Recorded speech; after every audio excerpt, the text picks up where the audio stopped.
வணக்கம். அம்மாச்சி வைத்தியம். இன்று பூண்டு சாதம் செய்வது எப்படி? அதற்கு முன்பாக ஒரு சின்ன விண்ணப்பம். நாங்கள் எடுக்கிற வீடியோ மக்களுக்கு போய் சேரணுங்கிற எண்ணத்தில் நாங்கள் வெளியிடுறோம். அதனால் தயவுசெய்து லைக் பண்ணுங்கள், ஷேர் பண்ணுங்கள், சப்ஸ்கிரைப் பண்ணுங்கள். இங்கே எங்களோட பழங்கால சாப்பாடுகளும் அதே டயத்தில் மருத்துவமும் உங்களுக்கு சேரணுங்கிற எண்ணத்தில் நாங்கள் பண்ணுறோம். தயவுசெய்து மேலே தள்ளிடாதீங்க.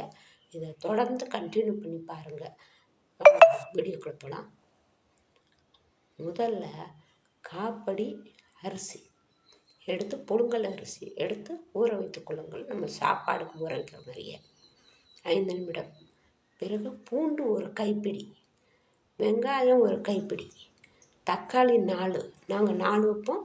உங்களுக்கு தேவைன்னா 5, 6 கூட வச்சுக்கலாம்.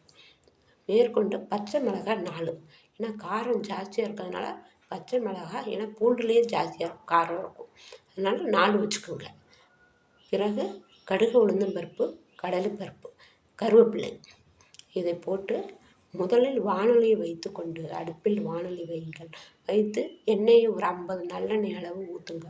ஊற்றிட்டு இதை கடுகு, உளுந்தம் பருப்பு, கடலைப்பருப்பை போட்டு தாளித்து கருவேப்பிலையும் போட்டு தாளிச்சிருங்க. பிறகு பூண்டு நல்லா போட்டு வணக்குங்க. வெங்காயம் போட்டு நல்லா, பச்சை மிளகாய் போட்டு நல்லா வணக்குங்க. பிறகு தக்காளி குட்டி நல்லா வணக்கி, பிறகு அதை வணக்கி எடுத்து வைத்துக்கொள்ளுங்கள். பிறகு ஒரு காப்படி அரிசியை குக்கரில் நீங்கள் 1 டம்ளர் தண்ணி வைக்கிறீங்களா, 2 வைக்கிறீங்களா, 3 வைக்கிறீங்களா, நாங்கள் 3 வைப்போம். நீங்கள் அதே மாதிரி 3 வச்சாலும் ஒவ்வொரு அரிசி கொஞ்சம் கம்மியாக தான் இதாகும்.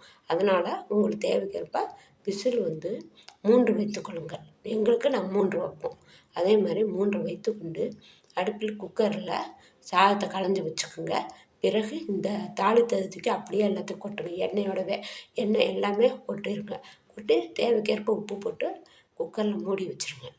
மூடி வச்சா 3 விசில் வந்தவுடனே எடுத்து பார்த்தா சூப்பராக இருக்கும் சாப்பாடு. இதை சுகர்காரங்க, குழந்தைங்களுக்கு, பிள்ளைங்களுக்கு பால் கொடுக்குறவங்க தாய்மார்களுக்கு இதெல்லாம் அவ்வளோ ஒரு வரப்பிரசாதம் மாதிரி. இதை சாப்பிடுங்க.